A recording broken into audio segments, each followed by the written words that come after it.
Ini biasanya digunakan biar nggak kesulitan. Ya, apa ini?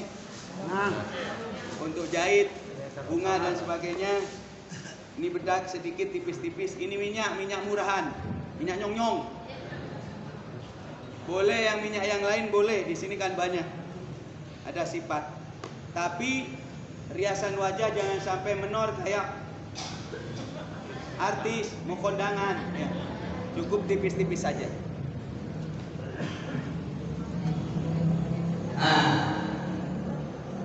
Lanjut ya. Baru setelah bersih, benar kan ada kan? Apa dari mana? Saya usaha di kampung. Ya. Tidur lagi Enak ya. Baru setelah bersih, Bu Bapak, sudah bersih, baru nawaitul wudu'a an hadzal baiti al farqan hadhihi al-baiti lillahi. Wudu dulu. Kan begitu kalau Bapak junub, wudu duluan. Wudu dulu. Baru kemudian kita nawaitul ghuslan. Nawaitu ada muslim an hadzal baiti hadhihi al-baiti lillahi. Kalau nggak bisa bahasa Arab, cukup bahasa Indonesia. Yang terpenting dalam hatinya meniatkan saya mau memandikan, saya mau mengudukan. Paham ya? Wa mahallun niat fil qalbi. Tempatnya niat itu di hati. At-talaffuz bin niat, melafazkan itu maksudnya. Biar tidak ribet dia. Saya nggak bisa, nggak apa-apa, masa sampai pegang buku begini? Ya. Lanjut.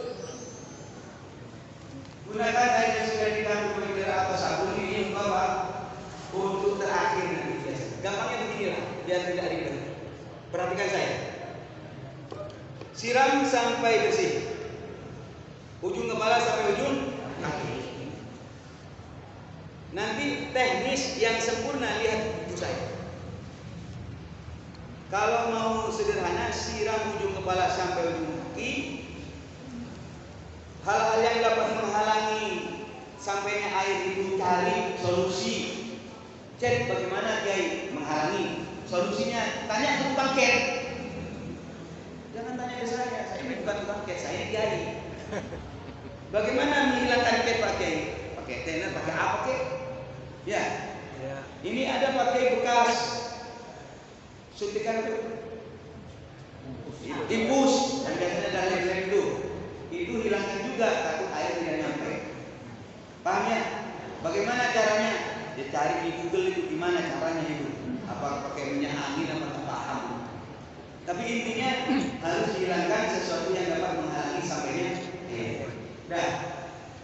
Setelah bersih nyampe semuanya, disampuin sabun, baru nawaitul wudu'a.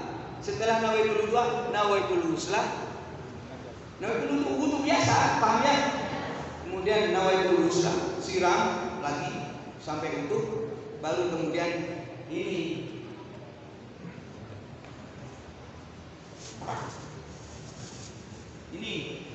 ambil air, campur, masukin, kemudian ini air mawar ya. Kemudian dikasih ini parus, kemudian disiram dari atas, dan memandikannya itu begini.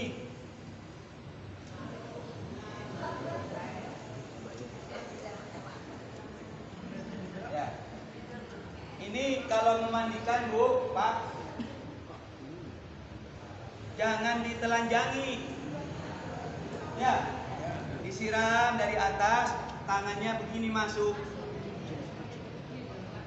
Pernah saya lihat ditelanjangin gini, kayak mandiin ayam. Gak boleh, aurat. Jadi tutup begini. Ya, siram dari atas, begini, gosok. Ya, paham? Nanti kalau terakhir, Bapak maju.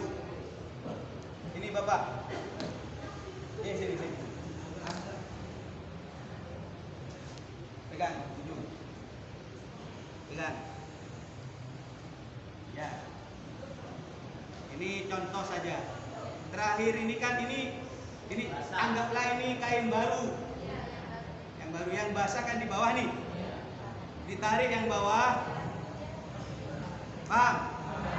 Ditarik yang bawah, ini tutup. Sehingga tidak kelihatan aurat.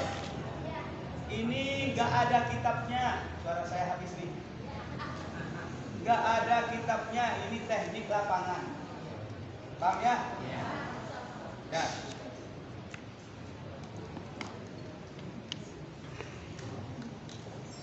Baik. Ya, terima kasih. Pintar sampean. Bismillahirrahmanirrahim.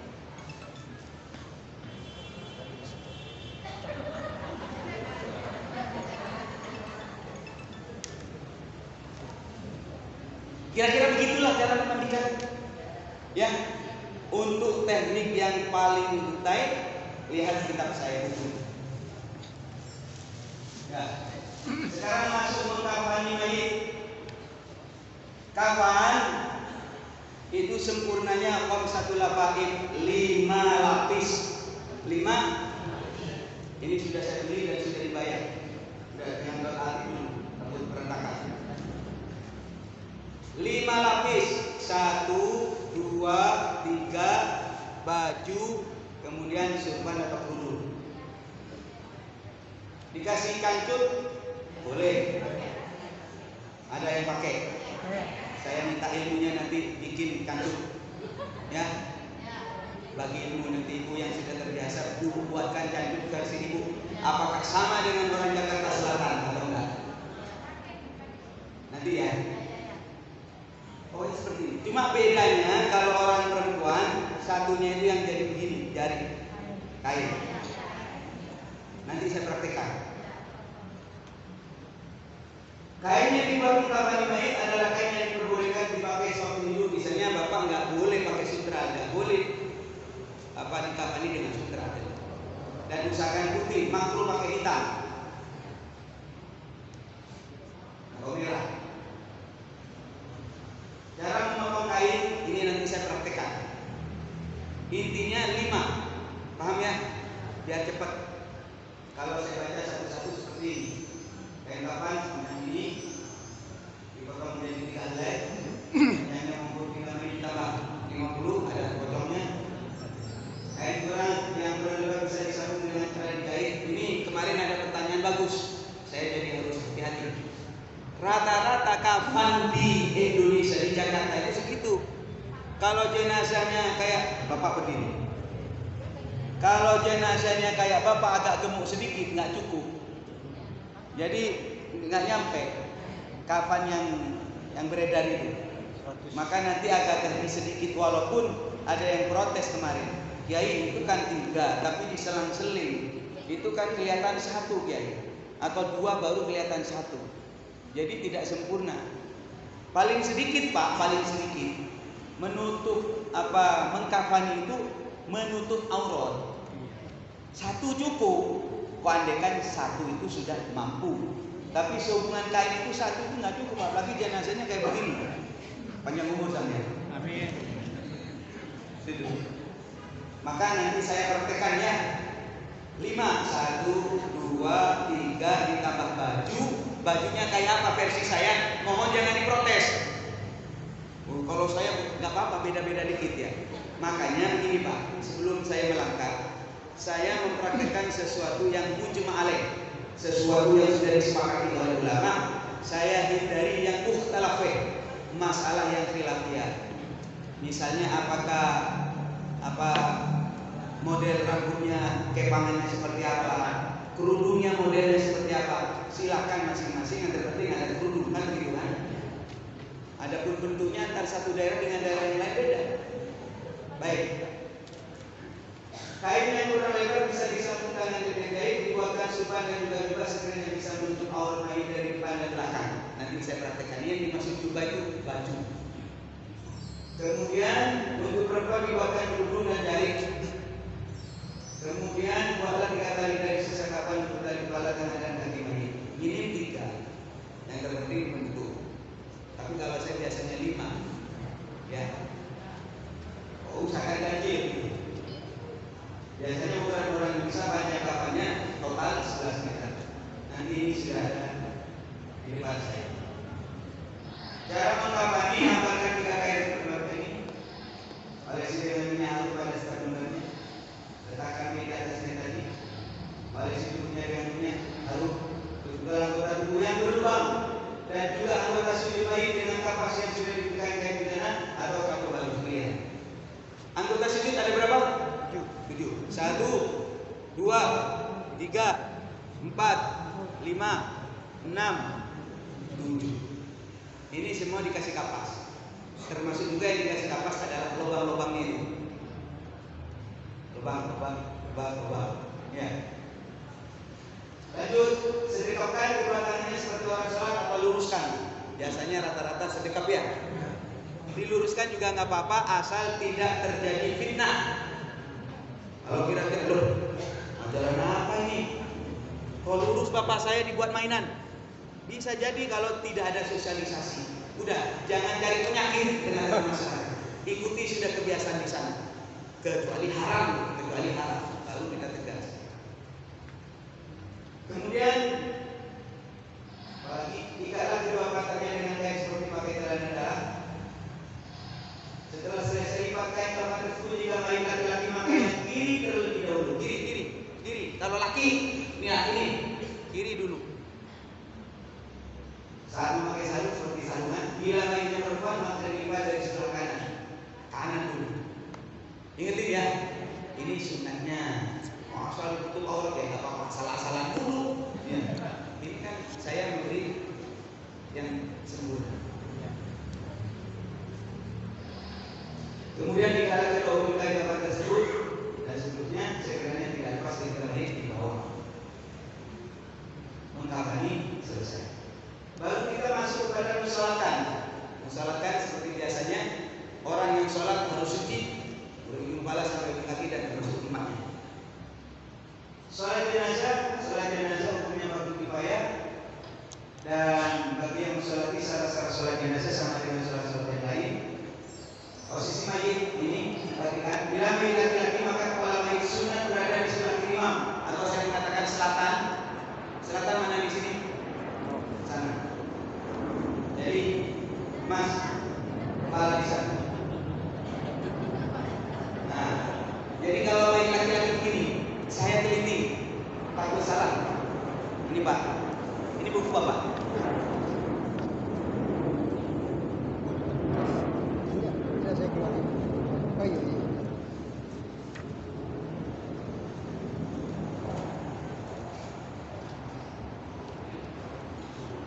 Kemarin ada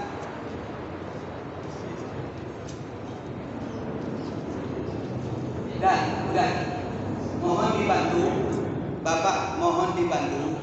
Nanti kalau ketemu halaman bab masalah posisi kepala jenazah. Tadi sudah saya baca. Halaman berapa? 36, benar? Oh ya. 36 ya. Ada yang lebih lengkap di belakang, ini halaman 36. Ah ini. Kitabnya itu saya dapatkan di Anadul Talibin juz 2 halaman 149, Salwani juz 3 halaman 156. Ini kitab fikih. Karena ini beberapa kali jadi kontroversial. Biasanya orang laki, orang perempuan ketika disolatkan kepalanya sama di sana. Ya. Ini kok saya menerangkan yang beda. Kalau di Jawa Timur, saya dari Pondok Pesantren Sidogiri, Pasuruan, itu kiai saya waktu wafat, saya lihat kepalanya ketika disolatkan ada di selatan. Mohon maaf, saya protes. Oh, ada di selatan. Kamu yang goblok tadi. Oh, saya santri, kamu yang bodoh. Ini kitabnya, kamu kitab punya mana? Ya, iya, langsung saya. Jadi saya dibilang bodoh. Tapi nggak apa-apa, jangan berantem soal ini. Hanya keterangan ada semacam ini yang saya ikuti ini. Tapi Bapak di tempat masing-masing tolong yang bijak ya. Kalau masyarakat belum siap ya biasa aja. Orang tidak mengetahui kok. Ya. Tapi kalau bisa dipraktekkan silakan praktekkan karena ada kitabnya. Paham? Dah. Seperti ini. Nih. Jadi sholatnya begini, kepalanya kalau laki, ya, usolli ala hadzal mayyiti arba takbiratin fardhu kifayatin imaman lillahi ta'ala, lurus. Allahu akbar. Gitu ya. Kalau perempuan balik. Kalau perempuan maka kepalanya di sana, posisi imam, lurus pinggulnya. Sholli ala hadhil mayyitati arba takbiratin fardhu kifayatin imaman lillahi ta'ala. Allahu akbar. Lurus pinggul. Ya. Orang yang mengerti bisa dibaca. Tidak mengerti agama ketawa juga. Dan bedanya assalamualaikum warahmatullahi wabarakatuh. Assalamualaikum warahmatullahi wabarakatuh. Ini Indonesia. Di Saudi nggak begitu Pak Kiai. Sampean ngaji kemana? Ngaji ke orang Indonesia. Yang ngaji di biasa. Mas, ya enggak geser. Bila laki-laki maka kepala maisnya berada di sebelah kiri imam. Kalau sholat Indonesia perhatikan ini. Silakan atau silakan kalau sudah dapat mau dikoreksi, kami silakan kepalanya. Kemudian bila mayit perempuan kepala mayit berada di sebelah kanan imam, perhatikan gambar berikut ini. Gitu kira-kira. Jadi seperti biasa, sana seperti dikuburkan. Ini saat sholat loh. Kalau kubur sama. Kalau kubur sebelah sana semua kepalanya. Ini waktu sholat. Baik. Untuk sholat. Nah ini Rasulullah SAW bersabda, tidaklah orang muslim meninggal kemudian dia disolati oleh 3 sholat dari orang Islam kecuali dia mati masuk surga. Ayo praktekkan ini. Bapak-bapak, ibu-ibu, bapak-bapak, ayo kita mau melaksanakan sholat. Buat 3 sholat. Buat 3 sholat. Sholat itu berapa? Di sini ada keterangan bahwa untuk mendapatkan fadilah 3 sholat ulama berbeda pendapat. Ada yang mengatakan Imam Ibnu Hajar 1 sholat minimal 2 orang. Ini 2 orang. Kemudian Imam Romli menyampaikan 1 sholat bisa 1 orang. Tolong berdiri Bapak sini. Bapak berdiri. Bapak berdiri. 3 sholat Bapak berdiri. Belakangnya. Ini kalau misalnya, izin Pak Tugu. Misalnya hanya 3 orang yang datang, maka yang udah 3 saja. Paham maksud saya? Saking nggak ada yang nyolati. Saking apanya nggak tahu sih. Tapi ada yang mengatakan minim 2 begini.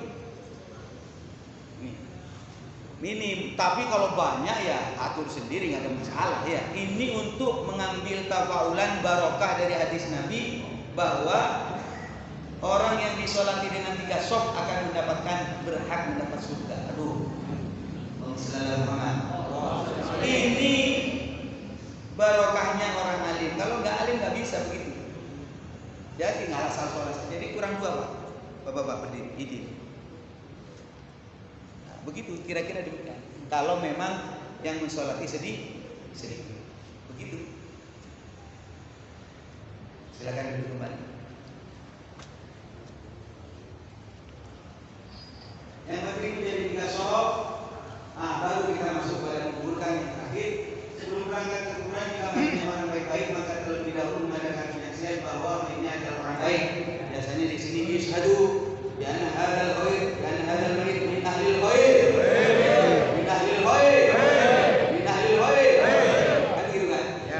Maksudnya apa? Saksikan bahwasanya mayit ini adalah orang baik. Baik apa baik? Baik apa baik? Begitu, kiai itu begitu. Suruh milih baik apa baik. Jangan baik atau tidak baik. Nanti kepelintir. Tidak baik lah. Kepeleset. Pak Kiai orang nggak bener Pak Kiai. Ya usahakan cari yang bener gitu. Ya saya kan pernah ada tetangga ini nggak pernah sholat cuma 2 kali setahun. Idul Fitri, Idul Adha. Pernah nyumbang ke masjid 10 sak. Saya tahu 10 sak semen. Itu keluarganya kan nggak tega saya. Asyhadu an la ilaha illallah min ahlil bait. Nggak ada yang ngomong. Saya hoin sendiri. Hoin 10 sak. Carilah kebaikannya lah. Cari kebaikan. Karena guru mahasina mau sebut kebaikan-kebaikan daripada orang yang sudah meninggal. Mari dibawa seperti halnya orang melahirkan kepala yang ada di depan. Bukan berdiri, bukan kaki di depan. Sunnah mempercepatkan tamai daripada jalan biasa tapi tidak lari-lari. Dan ini ingatkan kepada anak-anak muda yang pakai bendera kuning itu, utamanya orang Priok biasanya. Itu Pak, mentang-mentang nganter orang mati, bawa bendera kuning, wah ini, ada kontainer kacau dipecahin. Aduh kata saya, aduh gimana? Mohon maaf, bawaan emosi kadang-kadang bawaan mayit. Tapi mayit kan nggak bisa disalahin lagi. Ya, cuma diingetin tolong yang rapi, yang sejuk begitu ya. Selanjutnya hukum mengantar jenazah kuburan bagi laki-laki Islam bagi perempuan makruh. Kadang-kadang kalau diingetin ya udah yang perlu itu perempuan. Tapi ada juga yang mengatakan tidak apa-apa ya silakan. Tapi saya cuma mengutip ini. Yang lain ada yang mengatakan tidak apa-apa. Ukuran untuk dia nggak konsisten. Namanya pendapat ya. Pendapat fikih itu dia tinggal mempraktekkan saja. Kalau di daerah itu sudah terbiasa begitu ya silakan. Yang penting kan ada kaul yang memperbolehkan. Baik, selanjutnya ukuran kuburan ini penting. Dan ini biasanya bertugas bukan bapak ibu itu tapi bapak-bapak.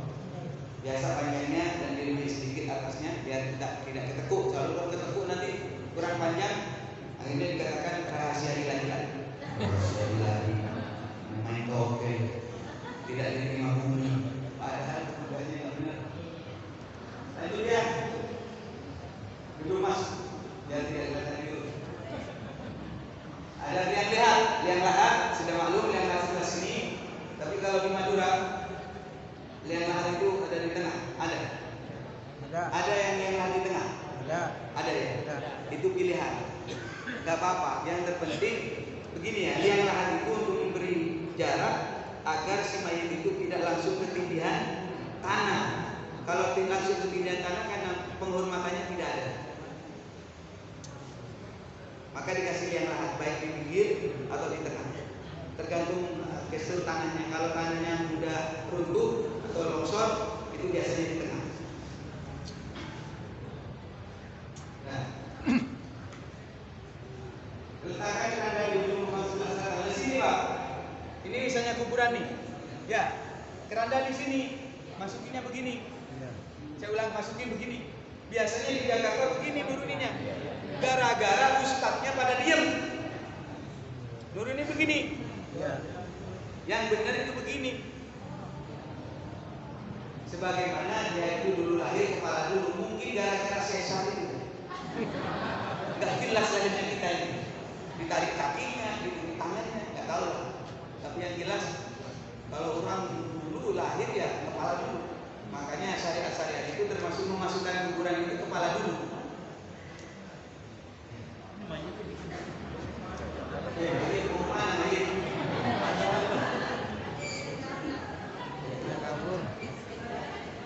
Keranda ini Pak. Jadi ini mayit diangkat dan dimasukkan di dalam kuburan perlahan. Yang di bawah membaca, ikutin saya. Bismillahirrahmanirrahim. Wa ala millati Rasulillah sallallahu alaihi wasallam. Ya, diterima di bawah, siapkan 3 orang dalam kuburan untuk menampani. Kemudian masukkan kiblat, dihadapkan kiblat, wajib dihadapkan kiblat. Buka ininya, buka kepalanya, pipinya, dikasih bulat-bulatan tanah itu yang keras, agar dia itu menyentuh tanah, dari tanah kembali ke tanah. Tapi kalau nggak dikasih bantal, begini nggak nyampe Pak. Ya, jadi dikasih itu. Paham ya? Dan ini bulatan ini yang dibutuhkan secukupnya lah. Termasuk juga mengganjal di sini biar tidak oleng. Ya. Dibacain ini. Setelah main sampai dasar kuburan, masukkan main ke dalam liang lahat, posisi main diberikan keterangan wajib dihadapkan. Ini kerjaan bapak-bapak. kapan begitu kepala dibuka, pipinya, bukan kepala begini, bukan pipinya. Kemudian diadani silakan. Kalau saya diadani dan dasarnya ada. Tapi kalau di Betawi nggak ada dasarnya, diadani lah. Kalau nggak ada ini apa ini? Ya. Kemudian kepala mayit diganjal dengan batang perkanan yang keras, kemudian pipi mayit dibelakang pada tangan. Ini perhatikan wajah dan belakang kami bisa sadarkan diri di kuburan seperti orang merukuk dalam salat nyawa tidur. Kemudian belakang pipi mayit panggung, punggungnya diganjal pada tangan. Seperti yang saya sampaikan. Setiap batang mentah makanan yang keras yang telah tadi itu dibacakan surat Al-Baqarah sebanyak 7 kali. Bacain. Ibu di rumah juga boleh. Ibu, saya nggak mau ikut ke kuburan, tapi saya ngasih sangu aja, ngasih bekal. Apa bekalnya? Ambil tangan, bacain Bismillahirrahmanirrahim. Inna anzalnahu fi lailatul qadr wa ma adraka ma lailatul qadr khairun min alfi syahr. Tanazzalul malaikatu wa ruh fiha bi rabbihim min kulli amr. Salamun hatta matla'il fajr. Berapa kali? Tiupkan di tangan. Tangan tadi kasih. Insya Allah tidak diadab dalam kubur. Ada yang mengatakan gampang ya Pak. Besok kalau saya mati semua ini tak kasih duit 10 juta. Ya baca ina, aman sudah, gak usah sholat. Apa begitu? Tergantung amalnya. Kayak si Muzadi saya yang turun ke bawah itu saya. Waktu itu ada 2 yang pakai sulban. Habib Rizik dan Habib swasta. Saya pakai sulban. Habib swasta.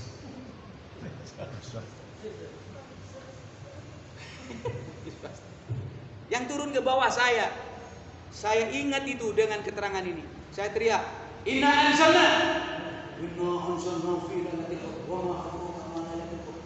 Seluruh santri itu baca Inna anzalna. Ini kok bisa ya? Karena amal beliau orang baik, orang termasuk juga saya cerita saja istri saya apa? Saya teriak Inna anzalna. Maksud saya baca juga Inna anzalna. Saya turun ke bawah. Ibu jangan melotot, istri saya apa?